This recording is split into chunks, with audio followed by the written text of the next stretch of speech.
मित्रों नमस्कार। मैं नाथ सोनांचली कथा कहानी और उपन्यास के इस नए अंक के साथ पुनः उपस्थित हूँ। मित्रों, इस समय मैं वाचन कर रहा हूँ आवारा मसीहा का, जिसे लिखा है विष्णु प्रभाकर ने, और यह अमर कथा शिल्पी शरत चंद्र चटर्जी जी की प्रामाणिक जीवनी है। मित्रों, अब तक मैं आवारा मसीहा के तृतीय पर्व दिशांत के भाग 22 तक का वाचन अपने वाचन के पिछले क्रम में कर चुका हूं। आज लीजिए सुनिए आवारा मसीहा तृतीय पर्व दिशांत के भाग 23 का वाचन मेरे अर्थात नाथ सोनांचली के स्वर में। शरद बाबू की रचनाओं के आधार पर लिखे गए 2 नाटक इसी युग में प्रकाशित हुए। विराज बहू उपन्यास का नाट्य रूपांतरण इसी नाम से प्रकाशित हुआ। बात है 18 अगस्त 1934 ईस्वी। लेकिन दत्ता का नाट्य रूपांतरण प्रकाशित हुआ विजया के नाम से। बात है 24 दिसंबर 1934 ईस्वी। विराज बहू का रूपांतरण शिशिर भादुड़ी ने किया था और उन्होंने ही इसे अपने सुंदर अभिनय सहित मंच पर प्रस्तुत किया था।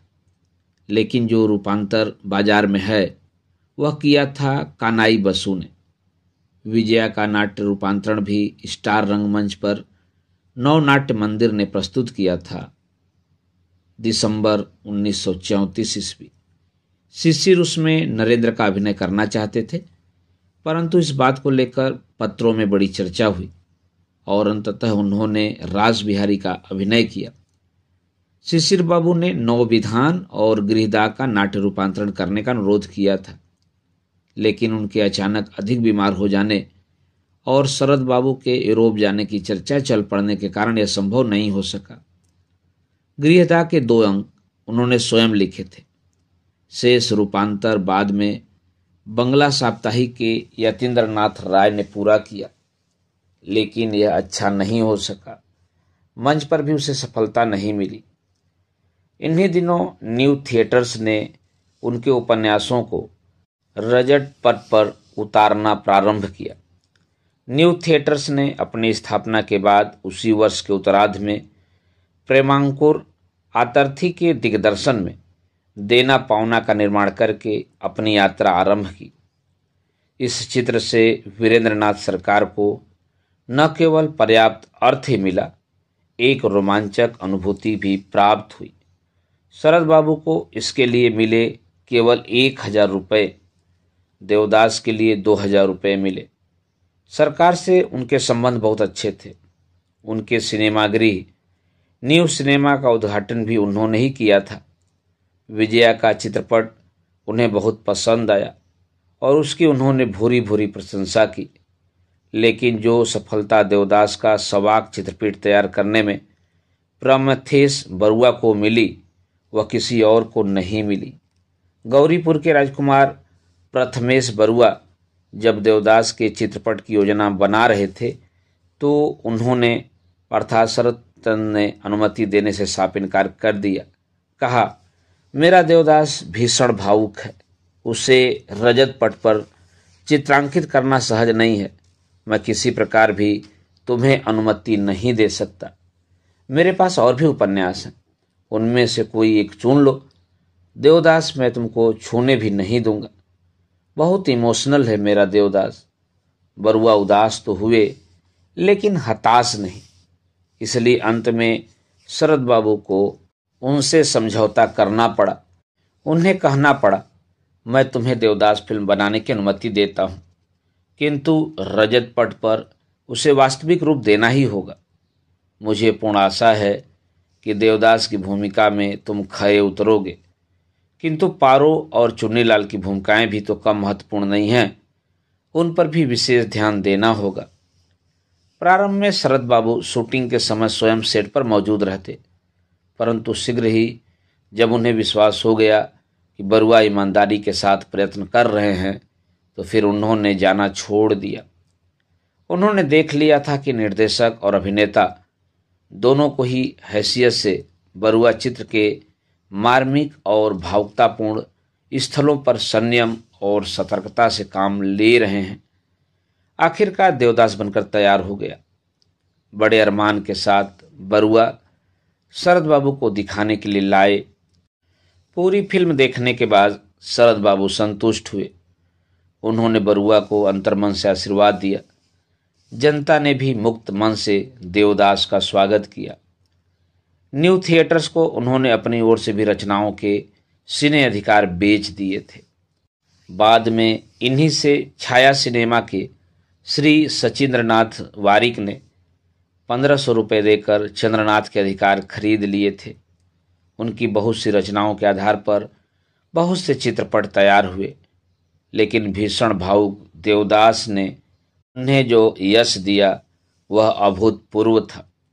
शरद ग्रंथावली का 6वां और 7वां भाग तथा उनके लेखों का एक संग्रह भी इसी युग में प्रकाशित हुआ। अभी वे अपनी पुरानी रचनाओं के हेरफेर करते रहते थे। चंद्रनाथ के 14वें संस्करण की भूमिका में उन्होंने स्वीकार किया है, चंद्रनाथ मेरी बचपन की रचना है। उन दिनों कहानी और उपन्यासों में जिस भाषा का उपयोग किया जाता था, इस पुस्तक में वही भाषा थी। वर्तमान संस्करण में केवल इसी में परिवर्तन कर दिया गया है। लेकिन इस काल की एक उल्लेखनीय घटना है निष्कृति का अंग्रेजी में अनुवाद। यह अनुवाद दिलीप कुमार राय ने किया है। वे शरद बाबू की 3 सर्वश्रेष्ठ गल्पों में इसकी गणना करते थे। शेष 2 गल्पें थीं रामेर सुमति और विंदूर छेले। इन तीनों का ही अनुवाद वे करना चाहते थे। शरद बाबू के प्रति उनकी श्रद्धा अपार थी। उनसे भी उन्होंने गहरी आत्मीयता और अगाध स्नेह पाया था। उसका प्रतिदान चुकाने के लिए ही मानो वह यह काम करने के लिए तैयार हुए थे। उन्होंने श्री अरविंद से कहा, मैं निष्कृति का अनुवाद करना चाहता हूँ, आपको इसे देखना होगा। वे सहमत हो गए। शरद बाबू का आशीर्वाद तो उन्हें प्राप्त था ही। बड़े उत्साह से वे अनुवाद करने लगे। श्री अरविंद साथ साथ संशोधन करते जाते थे। अनुवाद पूरा होने पर उसकी प्रशंसा में उन्होंने कुछ पंक्तियां भी लिख दी थी। श्री शरदचंद्र की रचनाओं में उनकी विशाल मेधा, मानवों तथा वस्तुओं के सूक्ष्म तथा सही पर्यवेक्षण और सुख तथा दुख की पीड़ा के प्रति सहानुभूति से भरे हृदय की अमिट छाप है। वह इतने अधिक संवेदनशील हैं कि उन्हें इस संसार से चैन प्राप्त कैसे हो सकता है। उनकी दृष्टि भी संभवतः उतनी ही अधिक पैनी है। उनका मन बहुत निर्मल है और उनकी प्राणिक प्रकृति बहुत उदास है। इस अनुवाद की भूमिका के लिए दिलीप कुमार राय ने कवि गुरु रविंद्रनाथ से प्रार्थना की। उस समय रविंद्रनाथ और शरदचंद्र के बीच मनमुटाव गहन हो उठा था, इसलिए उन्हें आशा नहीं थी कि कवि उनके अनुरोध की रक्षा कर सकेंगे। लेकिन उन्होंने अपने लंबे पत्र में बड़े विस्तार से शरदचंद्र की मनोव्यथा की चर्चा की। अंततः कवि ने शरदचंद्र की प्रतिभा का वर्णन करते हुए निष्कृति की छोटी सी भूमिका लिख भेजी। वह नवीनतम नेता जिसने मुक्ति के मार्ग के द्वारा बंगाली उपन्यास को आधुनिक विश्व साहित्य की भावना के पास लाने का कार्य किया है, शरदचंद्र है। उन्होंने हमारी भाषा को नई शक्ति दी है। अपनी कहानियों में उन्होंने बंगाली हृदय को नई दृष्टि के प्रकाश से आलोकित किया है। उन्होंने जनता के व्यक्तित्व की छिपी हुई साधारण बातों के जीवंत महत्व को प्रकट किया है। उन्होंने एक उपन्यास के लिए जो सर्वोत्तम पारितोषिक हो सकता है पा लिया है। उन्होंने संपूर्ण रूप से बंगाली पाठकों का हृदय जीत लिया है। जब शरदचंद्र को यह पता लग गया कि श्री अरविंद उस अनुवाद में संशोधन कर रहे हैं, तो उन्होंने दिलीप कुमार को एक पत्र लिखा। यह पत्र कई दृष्टियों में एक महत्वपूर्ण दस्तावेज है। परम कल्याणेशु मंटू, कल रात को गांव के घर से यहाँ आ गया हूँ। तुम्हारी चिट्ठियाँ मिली, एक एक करके काम की बातों का जवाब दे रहा हूँ। तुम्हारी निशिकांत की तस्वीर अच्छी बनी है। बहुत दिनों के बाद फिर तुम्हारा मुंह देखा, बड़ी प्रसन्नता हुई। अब सचमुच ही देखने की बड़ी इच्छा होती है, लेकिन आशा छोड़ दी है। सोचा है इस जीवन में अब नहीं देख सकूंगा। टाइपराइटर सही सलामत पहुंच गया है, यह संतोष की बात है। डर था कि कहीं विकलांग होकर तुम्हारे आश्रम में न जा पहुंचे। उस दिन हिरेन ने आकर कहा कि मंटू दादा का अपना टाइपराइटर पुराना हो गया है। उन्हें एक नई मशीन चाहिए। कहा, जरा दौड़ धूप कर भेज दो हिरेन। वह राजी न हुआ। यह सब कुछ उसी ने किया है। मैं जड़ वस्तु हूँ, मुझसे कुछ भी नहीं होता। मैंने केवल रुपए का चेक लिया था। तुम्हें पसंद आया है, इससे बढ़कर मेरे लिए आनंद की बात नहीं। जिस आदमी ने अपना सब कुछ दे दिया है उसे देना देना नहीं, पाना है। मुझे बहुत कुछ मिला है, तुमसे बहुत अधिक। श्री अरविंद के हाथ की लिखी चिट्ठी संभाल कर रख दी है। वह एक रत्न है। निष्कृति का अच्छा अनुवाद करने के लिए तुम यथासाध्य प्रयत्न करोगे, इसे मैं जानता था। तुम मुझे सचमुच प्यार करते हो, इसलिए नहीं, बल्कि जो यथार्थ में साधु का व्रत ग्रहण करते हैं, यह उनका स्वभाव है। ऐसा किए बगैर उनसे नहीं रहा जाता। या तो करते नहीं, पर करने पर बेगार नहीं करते। जब श्री अरविंद ने स्वयं देख लेने का संकल्प किया है तो अनुवाद अच्छा ही होगा। लेकिन मंटू पुस्तक में अपना कौन सा गुण है? श्री अरविंद को क्यों अच्छी लगी नहीं जानता। कम से कम अच्छी नहीं लगती तो अचरज नहीं होता, खिन्न भी नहीं होता। तुम जब श्रीकांत का प्रचार कर सकोगे तभी आशा करूंगा कि यह एक बंगाली कहानीकार को पश्चिम वाले कुछ श्रद्धा की दृष्टि से देखते हैं। तुम्हारा उद्यम और श्री अरविंद का आशीर्वाद रहा तो यह असंभव भी संभव होगा, इसकी मुझे उम्मीद है। अनुवाद के मामले में तुम्हारी पूर्ण स्वतंत्रता मैंने स्वीकार की है। इसका कारण यह है कि तुम तो केवल अनुवादक ही नहीं हो, खुद भी बड़े लेखक हो। तुम्हें अकिंचित कर साबित करने वाले लोगों की कमी नहीं है, लेकिन उनकी समवेत चेष्टा से तुम्हारी प्रतिभा और एकाग्र साधना कहीं बड़ी है। तुम्हारे गुरु की शुभाकांक्षा तो सब कुछ के पीछे है ही। उनकी सारी कुचेष्टाएं सफल होंगी और तुम्हारे अंतर की जागृत शक्ति सार्थक नहीं होगी। ऐसा हो ही नहीं सकता मंटू। रविंद्रनाथ मुझे इंट्रोड्यूस करना चाहेंगे, इसका भरोसा नहीं करता। मेरे प्रति तो वह प्रसन्न नहीं है। इसके अलावा उनके पास समय ही कहाँ है। साहित्य सेवा के काम के बारे में वह मेरे गुरु गल्प हैं। उनका ऋण मैं कभी नहीं चुका सकूंगा। मन ही मन उन पर इतनी श्रद्धा भक्ति रखता हूँ, लेकिन भाग्य ने गवाही नहीं दी। मेरे प्रति उनकी विमुखता का अंत नहीं, अतएव इसकी चेष्टा करना बेकार है। हिरेन शायद आजकल में ही आवेगा। उसे तुम्हारे कागज भेज देने के लिए कहूँगा। बाकी रही तुम्हारी बात, मैं तुम्हारा बहुत ही कृतज्ञ हूँ मंटू। इससे अधिक क्या कहूँ। चिट्ठी लिखने की बात सदा से मेरे लिए जटिल रही है। संभाल कर लिख ही नहीं पाता, इसलिए मुझे जो बातें कहनी चाहिए थी वह कह नहीं सका। वह मेरी अक्षमता है, अनिच्छा कभी नहीं। इस पर विश्वास करना। मेरा स्नेह आशीर्वाद लेना और सोरिन को कहना, लड़के की बात याद नहीं आ रही है। स्वर्गीय दादा महाशय के यहाँ शायद उसे मैंने देखा होगा। श्री अरविंद की 9 वर्ष की प्रार्थना सचमुच ही बहुत अच्छी लगी। यथार्थ में वह बहुत बड़े कवि हैं। शुभकांक्षी श्री शरदचंद्र चट्टोपाध्याय। इस पत्र को दिलीप कुमार ने श्री अरविंद के पास भेज दिया। लिखा, मनुष्य की प्राण शक्ति की लीला ही इस जीवन के मूल को सरस और बसंत को रंगीन रखती है। इसका जो उत्तर श्री अरविंद ने दिया वह भी अत्यंत महत्वपूर्ण है। शरदचंद्र के पत्र की महिमा उसकी प्राणवंतता के कारण नहीं है। यद्यपि वह प्राण शक्ति के बीच से ही प्रकट हुई है, किंतु प्राण शक्ति उसकी मूल प्रेरणा नहीं है।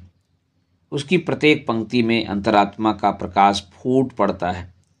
यदि कोई मुझसे पूछे कि मनुष्य के भीतर यह प्रकाश किस तरह सक्रिय होता है, तो मैं अकुंठ भाव से कहूँगा कि इस चिट्ठी की तरह।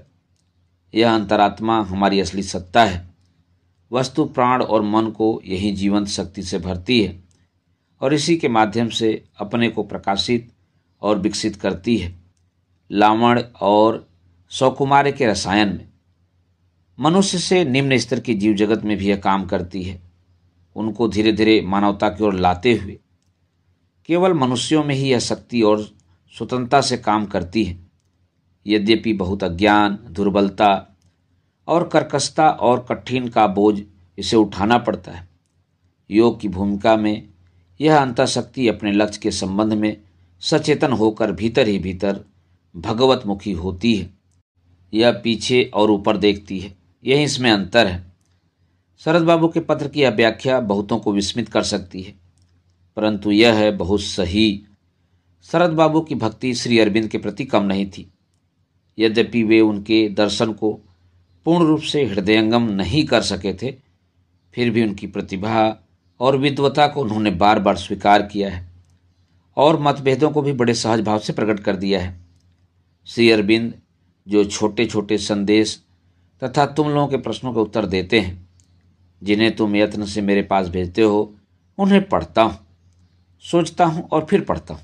हाँ, यह मानता हूँ कि अधिकांश को समझ में नहीं आता। कभी कभी वे मन, चेतना या कॉन्शियसनेस के इतने भिन्न भिन्न और सूक्ष्मातीत सूक्ष्म पर्याय या स्तर बताते हैं कि मेरी बुद्धि से परे है। कविता के संबंध में भी उनके विचारों को सर्वदा नहीं मान पाता हूँ। श्री अरविंद के प्रति श्रद्धानत होते हुए भी उनके शिष्यों के प्रति वे उस सीमा तक कभी श्रद्धावान नहीं हो सके। दिलीप कुमार के साधु का बाना धारण कर लेने पर वे अत्यंत व्यथित हो उठे थे। इसी बात को उन्होंने कभी छिपाया नहीं। बहुत पहले दिलीप कुमार को उन्होंने स्पष्ट लिखा था, तुम्हारे नाम से तो वारंट नहीं था, तो तुम साधु बनने गए, बस अब आगे नहीं। इस पत्र को पाते ही चले आना, न हो तो कुछ दिनों के बाद फिर चले जाना, इसमें कोई क्षति नहीं होगी।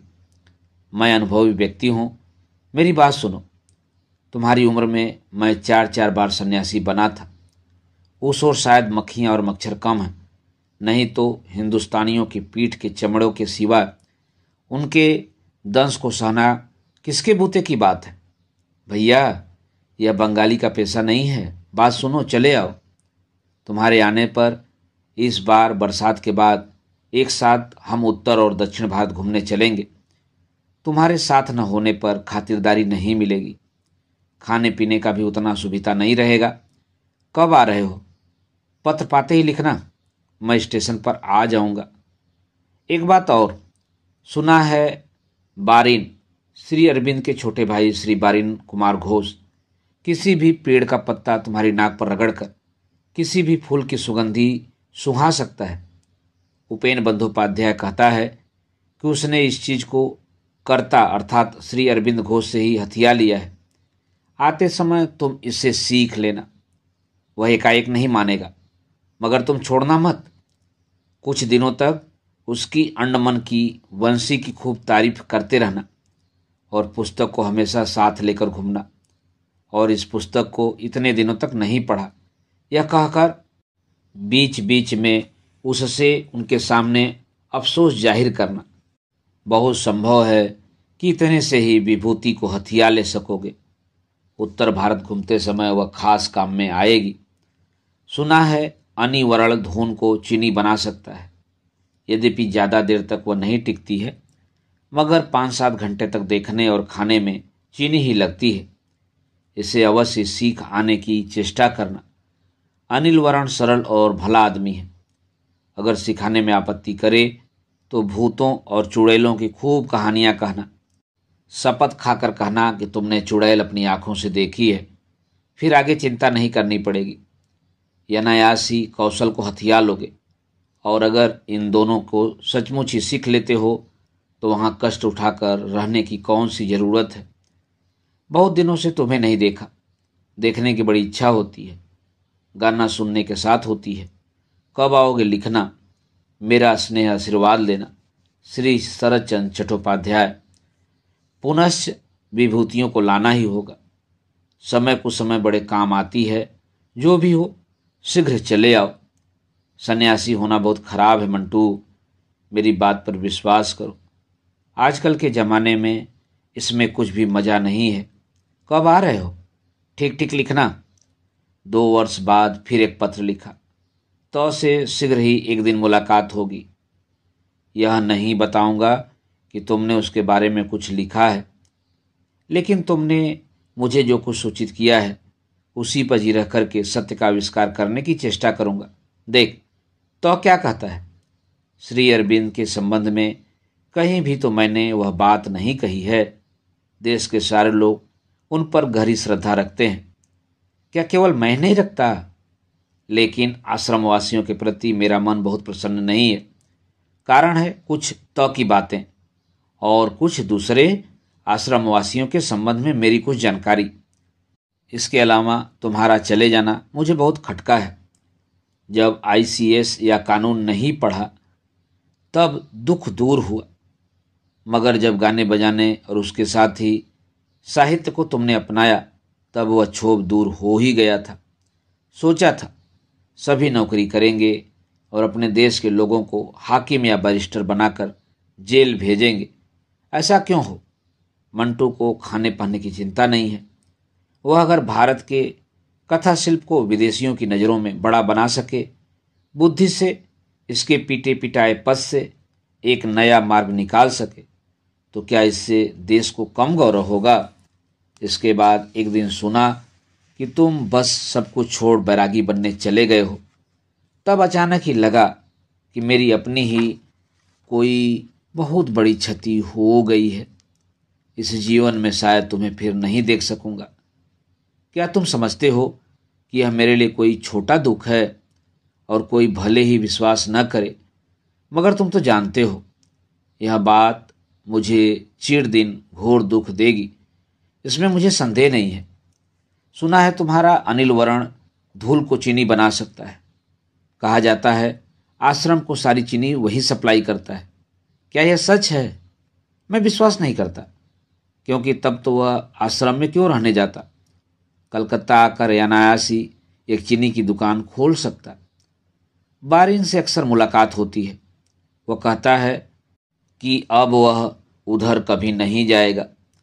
उतनी भीषण शक्ति में उसकी आत्मा पिंजड़े को छोड़कर नहीं निकल गई। यह बड़े सौभाग्य की बात है। लेकिन तुम्हारी मदर के बारे में उसके दिल में गहरी भक्ति है। कहता है उस प्रकार की अद्भुत व्यक्ति देखने में नहीं आती। कहता है कि उनकी सूक्ष्म दृष्टि एक अद्भुत वस्तु है। जितनी काम करने की शक्ति है, जितना अनुशासन है, बुद्धि भी उतनी ही प्रखर है। प्रत्येक व्यक्ति का प्रत्येक मामला उसकी नज़रों के सामने रहता है। उनके आदेश और उपदेश के अतिरिक्त वहाँ कुछ भी नहीं हो सकता। इसलिए जो लोग बाहर से अचानक जाते हैं वे उनके संबंध में तरह तरह की उल्टी सीधी धारणाएं लेकर लौटते हैं। निष्कृति के अनुवाद को लेकर उनके मन में बड़ी आशाएं पैदा हो गई थी। निष्कृति के फ्रांसीसी अनुवाद की कल्पना भी तुम्हारे मन में है।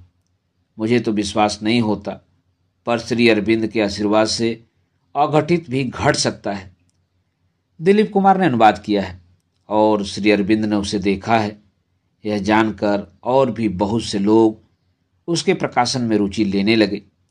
एक अमेरिकन महिला जो कभी एशिया पत्रिका की संपादक रही थी और अब जिन्होंने एक बंगाली भद्रलोक से विवाह कर लिया था, उस अनुवाद की अमेरिका में प्रकाशित करने के लिए उत्सुक हो उठी।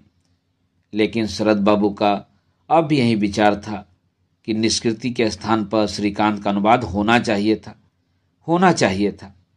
अब उस देश में निष्कृति किस गुण के आधार पर आदर पा सकती है? बार बार उन्होंने दिलीप कुमार को लिखा, तुम श्रीकांत का अनुवाद करते हुए झिझकते क्यों हो?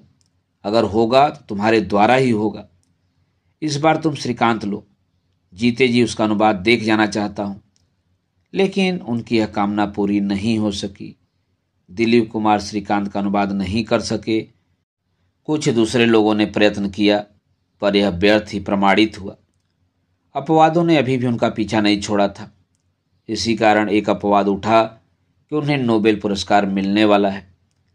दिलीप कुमार राय तथा उनके अन्य शुभकांक्षियों ने कवि गुरु रविन्द्रनाथ से उनके नाम का प्रस्ताव करने के लिए प्रार्थना की है, पर किसी अज्ञात कारण से कभी ऐसा नहीं कर सके। बात वास्तव में यह थी कि डॉक्टर कनाई गांगुली और दिलीप कुमार राय के विशेष आग्रह पर शरदचंद्र यूरोप की यात्रा करने के लिए तैयार हो गए थे। उसी को लेकर आनंद बाजार पत्रिका ने उड़ा दिया कि शरद बाबू नोबेल पुरस्कार के लिए प्रयत्न करने यूरोप जा रहे हैं। यह सब आपसी ईर्ष्या और द्वेष का परिणाम था। राजनीति में उन दिनों शरदचंद्र सत्याग्रह के चरखे के विरुद्ध थे। इसी कारण दूसरे दल के लोग नाना प्रकार के अपवाद प्रचारित करते रहते थे। कभी कभी तो वे हास्यास्पद स्तर पर उतर आते थे। किसी अभिनेता का नाम भी शरदचंद्र चट्टोपाध्याय था। कुछ दिन पूर्व शनिवारेर चिट्ठी में नटराज की वेशभूषा में उसका एक चित्र छपा था। उसके नीचे केवल इतना लिखा था, शरदचंद्र चट्टोपाध्याय। लेकिन ये अपवाद उनके संतुलन को जरा भी डिगा नहीं पाते थे।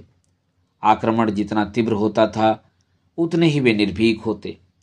इसी समय उन्होंने एक नया उपन्यास लिखना शुरू किया था। उसका नाम था अनागत। आनंद बाजार पत्रिका ने उनकी पगड़ी उछाली थी, परंतु उसके एक संपादक प्रफुल्ल कुमार सरकार का भी इसी नाम का एक उपन्यास था। उनका यह भय स्वाभाविक भी था कि शरदचंद्र के उपन्यास के सामने उनके उपन्यास को कोई नहीं पूछेगा। उन्होंने डरते डरते श्री अविनाश चंद्र घोषाल के माध्यम से शरद बाबू से अपने उपन्यास का नाम बदल देने की प्रार्थना की।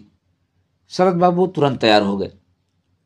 उसका दूसरा परिच्छेद आगामी कल के नाम से छपेगा। यह दूसरी बात है कि वह उपन्यास उनके असमाप्त उपन्यासों में एक संख्या और बढ़ाकर ही रह गया। यूरोप जाने की बात काफ़ी आगे बढ़ गई थी। यह समाचार पाकर लंदन में एक अभ्यर्थना समिति का गठन करने का निर्णय किया गया था और चेष्टा की जा रही थी कि सर्वश्री बर्नार्ड शॉ, H.G. वेल्स और आर्ड्यूअस हक्सले उसमें आ सकें, परंतु स्वास्थ्य खराब हो जाने के कारण शरद बाबू ने जाने का विचार ही स्थगित कर दिया। मित्रों, अभी आप सुन रहे थे आवारा मसीहा तृतीय पर्व दिशांत के भाग 23 का वाचन मेरे अर्थात नाथ सुनांचली के स्वर में। मित्रों, आवारा मसीहा के आगे के भागों का वाचन आप मेरे वाचन के अगले क्रम में सुन सकते हैं। तो जुड़े रहिए कथा, कहानी और उपन्यास के साथ। धन्यवाद। नमस्कार।